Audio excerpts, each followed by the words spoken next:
प्रकरण 18 एक मुस्लिम चमत्कार प्रदर्शक। कई वर्ष पहले ठीक इसी कमरे में जहां तुम अभी रहते हो, एक मुस्लिम चमत्कार प्रदर्शक ने मेरे समक्ष 4 चमत्कार दिखाए थे। श्री युक्तेश्वर जी मेरे नए कमरे में पहली बार आए तब उन्होंने यह बात कही। श्री रामपुर कॉलेज में प्रवेश लेने के तुरंत बाद ही मैंने निकट स्थित पंथी नामक छात्रावास में एक कमरा ले लिया था। यह गंगा तट पर स्थित पुराने ढंग का ईंटों का एक भवन था। यह कैसा संयोग है गुरुदेव, क्या ये नव श्रृंगारित दीवारें स्मृतियों को अपने में छिपाए इतनी पुरातन है। अपने सीधे साधे तरीके से सजाए कमरे में मैंने नए कौतूहल के साथ दृष्टि दौड़ाई। यह एक लंबी कहानी है। मेरे गुरु पूर्व स्मृतियों को ताजा करते हुए मुस्कुराए। उस फकीर का नाम अफजल खान था। एक हिंदू योगी के साथ अनायास भेंट हो जाने के फलस्वरूप उसे असाधारण सिद्धियां मिल गई थी। बेटा, मुझे बहुत प्यास लगी है, थोड़ा पानी ला दो। अफजल के बचपन में पूर्वी बंगाल के एक छोटे से गांव में एक दिन एक धूल धूसरित सन्यासी ने उससे याचना की। बाबा जी, मैं तो मुसलमान हूँ, आप हिंदू होकर मेरे हाथ का पानी कैसे पिएंगे? मैं तुम्हारी सत्यशीलता से प्रसन्न हूँ बेटा। मैं जाति भेदभाव और छुआछूत के अधर्मपूर्ण नियमों का पालन नहीं करता। जाओ जल्दी से पानी लेकर आओ। अफजल की श्रद्धा पूर्ण आज्ञाकारिता से प्रसन्न होकर सन्यासी ने प्रेम भरी दृष्टि से उसकी ओर देखा। तुम्हारे पिछले जन्मों के कर्म बहुत अच्छे हैं, उसने विचार मग्न होकर कहा। मैं तुम्हें एक योग प्रक्रिया सिखा रहा हूँ जिसके द्वारा अदृश्य लोकों में से एक लोक पर तुम्हारी सत्ता स्थापित हो जाएगी। उससे तुम्हें जो महान शक्तियाँ प्राप्त होंगी उनका उपयोग केवल अच्छे उद्देश्यों के लिए ही करना, स्वार्थ के लिए उन्हें कभी प्रयोग मत करना। परंतु अफसोस, मैं देख रहा हूँ कि पूर्व जन्मों की विध्वंसक प्रवृत्तियों के कुछ बीज अभी भी तुम में हैं। उन्हें अब नए बुरे कर्मों से सींचकर अंकुरित मत करना। तुम्हारे गत कर्म इस प्रकार उलझे हुए हैं कि तुम्हें अपने इस जीवन का उपयोग अपनी यौगिक उपलब्धियों को उच्चतम लोक हितैषी लक्ष्यों को प्राप्त करने में ही करना चाहिए। विस्मय चकित बालक को एक जटिल प्रक्रिया समझा देने के बाद महात्मा अंतर्धान हो गए। अफजल ने 20 वर्षों तक निष्ठापूर्वक उस यौगिक प्रक्रिया का अभ्यास किया। उसकी चमत्कारी कृत्यों की ख्याति फैलने लगी। मालूम होता है उसके साथ सदैव कोई अदृश्य आत्मा रहती थी जिसे वह हजरत कहकर पुकारा करता था। वह अदृश्य अस्तित्व अफजल की छोटी से छोटी इच्छा को भी पूर्ण करने में समर्थ था। अपने गुरु की चेतावनी को भूलकर अफजल ने अपनी शक्तियों का दुरुपयोग करना आरंभ कर दिया। जिस किसी वस्तु को भी वह एक बार उठाकर वापस रख देता, वह शीघ्र ही ऐसे अदृश्य हो जाती कि उसका अता पता लगाना संभव न होता। इस बात की व्यथाकारी संभावना सदा ही रहने के कारण साधारणतया किसी को भी उसका अपने घर दुकान पर आना अच्छा नहीं लगता था। समय समय पर वह कोलकाता में जवाहरात की बड़ी बड़ी दुकानों में खरीदारी के बहाने पहुंच जाता। वहां जिस जिस रत्न को भी वह छू लेता, वे सभी रत्न उसकी दुकान से जाते ही गायब हो जाते। अफजल प्रायः सैकड़ों शिष्यों से घिरा रहता जो उसके भेद को जानने की आशा में उसके शिष्य बन गए थे। कभी कभी वह यात्रा में उन्हें अपने साथ ले लेता। रेलवे स्टेशन पर वह किसी न किसी प्रकार टिकटों की गड्डी को छू लेता। फिर इस गड्डी को वह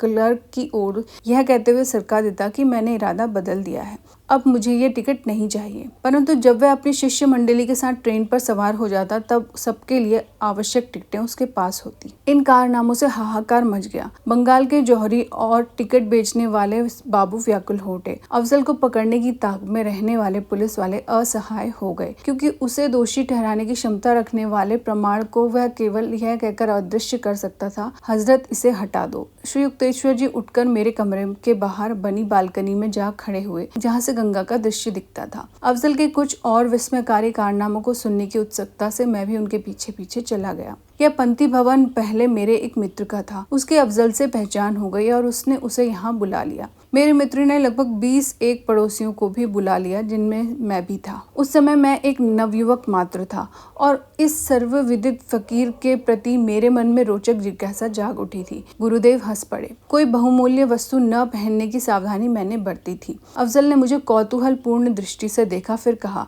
तुम्हारे हाथ बड़े मजबूत हैं। नीचे बगीचे में जाओ, एक चिकना सा पत्थर उठा लाओ और उस पर खड़िया से अपना नाम लिखो। फिर उसे गंगा में जितनी दूर फेंक सकते हो फेंको। मैंने वैसा ही किया। जैसे ही पत्थर दूर गंगा की लहरों में डूब गया, वैसे ही अफजल ने फिर मुझसे कहा, इस घर के साथ साथ बहने वाली गंगा के पानी को एक बर्तन में भरकर ले आओ। जब मैं पानी भरकर बर्तन ले आया तब अफजल ने पुकारा, हजरत वह पत्थर इस बर्तन में डालो। तत्क्षण पत्थर वहाँ प्रकट हो गया। मैंने उसे बर्तन से निकालकर देखा तो अपने नाम को उस पर यथावत पाया। उस कमरे में उपस्थित लोगों में मेरा बाबू नाम का एक मित्र भी था, जिसने सोने की पुरानी भारी घड़ी और चेन पहन रखी थी। अफजल ने अमंगल सूचक सराहना के साथ उनकी जांच परख की। शीघ्र ही वे गायब हो गए। अफजल, कृपया मेरी घड़ी और चेन लौटा दो, वे मेरी अनमोल पारंपरिक संपत्ति है, बाबू रुआसा होकर कह रहा था। थोड़ी देर तो अफजल निर्विकार चेहरा बनाकर मौन बैठा रहा। फिर उसने कहा, तुम्हारी घर की तिजोरी में 500 रुपया है, उसे मेरे पास ले आओ तो बताऊंगा तुम्हारी घड़ी कहाँ मिलेगी। व्याकुल हुआ बाबू तुरंत घर जाने के लिए निकल पड़ा। शीघ्र ही वह वापस आ गया और उसने अफजल को 500 रुपए दे दिया। अपने घर के पास की छोटी पुलिया पर जाओ और हजरत को अपनी घड़ी और चेन देने के लिए पुकारो, अफजल ने उससे कहा। बाबू तीर की तरह दौड़ा। जब वापस आया तो उसके चेहरे पर मुस्कान तो थी, पर शरीर पर कोई घड़ी या चेन नहीं थी। जब मैंने निर्देश के अनुसार हजरत को पुकारा तो मेरी घड़ी और चेन हवा में कलाबाजियां खाती हुई सीधे मेरे दाहिने हाथ में आ गई। यहाँ आने के पहले मैं सीधा घर गया और उन दोनों वस्तुओं को तिजोरी में डालकर मैंने ताला लगा दिया। घड़ी के बदले धन दिए जाने की उस हास्य शोकांतिका के प्रत्यक्षदर्शी बाबू के मित्र अफजल को तिरस्कार से घूर रहे थे। उन्हें शांत करने के लिए अफजल ने मृदु स्वर में कहा, आप लोगों को पीने के लिए जो भी चाहिए उसका केवल नाम बताइए, हजरत उसे तुरंत ला देगा। कुछ लोगों ने दूध मांगा तो अन्य लोगों ने फलों का रस मांगा। मुझे आश्चर्य नहीं हुआ जब बाबू ने विस्की मांगी। अफजल ने आदेश दिया। आज्ञाकारी हजरत ने तुरंत सील बंद बोतलें वहां प्रस्तुत कर दी, जो धड़ाधड़ आकर जमीन पर गिर गई। हर आदमी को अपनी अपनी पसंद का पेय मिल गया। चौथे चमत्कार का आश्वासन बाबू के लिए तो निश्चय ही सुखदायी था। अफजल ने सबको वहीं पर भोजन देने का प्रस्ताव दिया।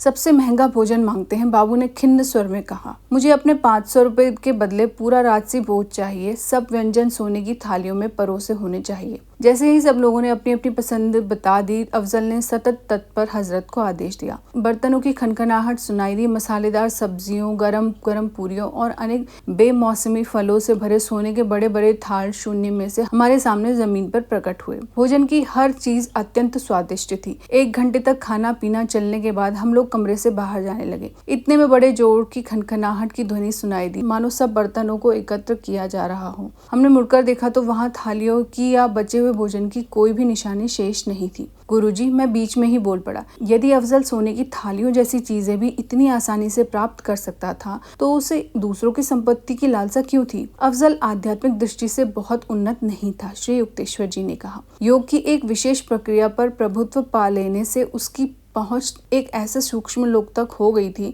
जहां किसी भी इच्छा को तुरंत मूर्त रूप दिया जा सकता है। हजरत, जो उस सूक्ष्म लोक का एक जीव था, की सहायता से अफजल अपनी प्रबल इच्छा शक्ति के द्वारा सूक्ष्म ऊर्जा से किसी भी वस्तु के अणुओं को खींचकर उस वस्तु को प्रकट कर सकता था। परंतु इस प्रकार सूक्ष्म शक्ति को मूर्त रूप देकर तैयार की गई वस्तुओं की रचना ही ऐसी होती है कि ये थोड़े समय के लिए ही अस्तित्व में रह सकती है। अफजल को अभी भी इस जगत की संपत्ति की तृष्णा थी, जिसे कमाने के लिए अधिक मेहनत तो करनी पड़ती है, पर जो अधिक टिकाऊ भी होती है। मैं हंस पड़ा। वह भी तो कभी कभी अनोखे ढंग से गायब हो जाती हैं। अफजल ईश्वर प्राप्त संत नहीं था। गुरुदेव आगे कहते गए, स्थायी और कल्याणप्रद प्रकार के चमत्कार केवल सच्चे संत ही कर सकते हैं, क्योंकि वे सर्वशक्तिमान जगत सृष्टा के साथ एकात्मता प्राप्त कर चुके होते हैं। अफजल केवल एक साधारण मनुष्य था, जिसे एक सूक्ष्म लोक में प्रवेश करने की असाधारण शक्ति प्राप्त थी, जहां मर्त्य मानव मृत्यु के पहले प्रवेश नहीं कर सकते। अब मेरी समझ में आ गया गुरुजी,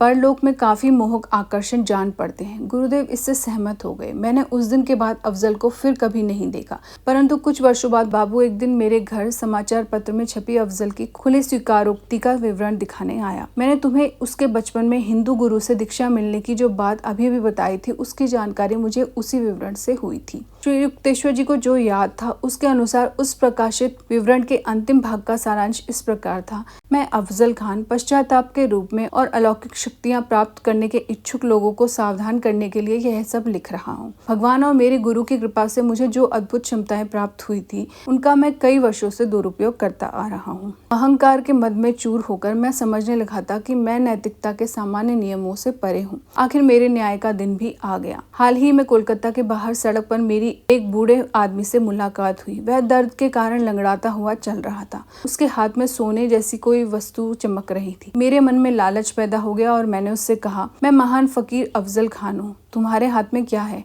यह सोने का गोला संसार में मेरी एकमात्र संपत्ति है। एक फकीर के लिए यह बेकार है। मेरी आपसे प्रार्थना है महोदय, मेरा यह लंगड़ाना ठीक कर दीजिए।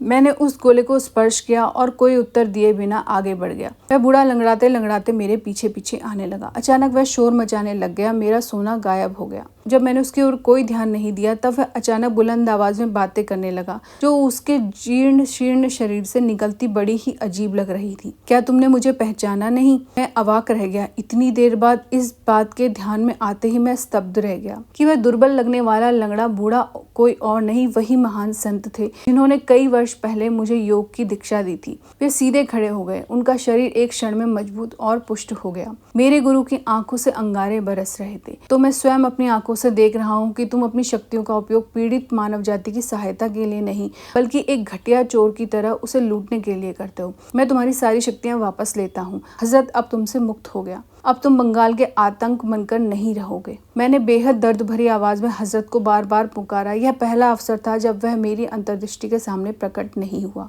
लेकिन मेरी बुद्धि पर पड़ा एक काला पर्दा अचानक हट गया। मैंने साफ देखा कि मेरी जिंदगी कितनी निंदनीय हो गई थी। मैं सुबकते हुए गुरुजी के चरणों में गिर पड़ा। मैंने कहा, मेरे पूज्य गुरुदेव, मेरी लंबी नींद को तोड़ने के लिए आप आए, इसलिए मैं आपका शुक्रगुजार हूँ। मैं आपसे वादा करता हूँ कि मैं अपनी सारी सांसारिक महत्वाकांक्षाओं को त्याग कर भगवान का ध्यान करने के लिए पर्वतों में चला जाऊंगा और आशा करता हूँ कि इससे मेरे पाप भरे अतीत का प्रायश्चित हो जाएगा। मेरे गुरु चुपचाप खड़े सहानुभूति पूर्वक मुझे देखते रहे। आखिर उन्होंने कहा, मैं तुम्हारे हृदय की सच्चाई को देख रहा हूँ। शुरुआत के वर्षों में तुमने जो कठोर आज्ञा पालन किया और आज जिस सच्चे प्रायश्चित की आग में तुम जल रहे हो, उसके लिए मैं तुम्हें एक वर देता हूँ। तुम्हारी अन्य सारी शक्तियां तो समाप्त हो गई, पर जब भी तुम्हें अन्न या वस्त्र की आवश्यकता होगी तब तुम अभी भी हजरत से वह प्राप्त कर सकते हो। पर्वतों के एकांत में पूरा मन लगाकर ईश्वर का ज्ञान प्राप्त करने में अपने आप को समर्पित कर दो। फिर मेरे गुरु अंतर्धान हो गए। वहां रह गए थे मैं और मेरे आंसू और अतीत के विचारों पर तड़पता मेरा मन। अलविदा दुनिया, मैं अब उस विराट प्रेमी की क्षमा प्राप्त करने का प्रयत्न करने जा रहा हूँ। प्रकरण 18 संपूर्ण।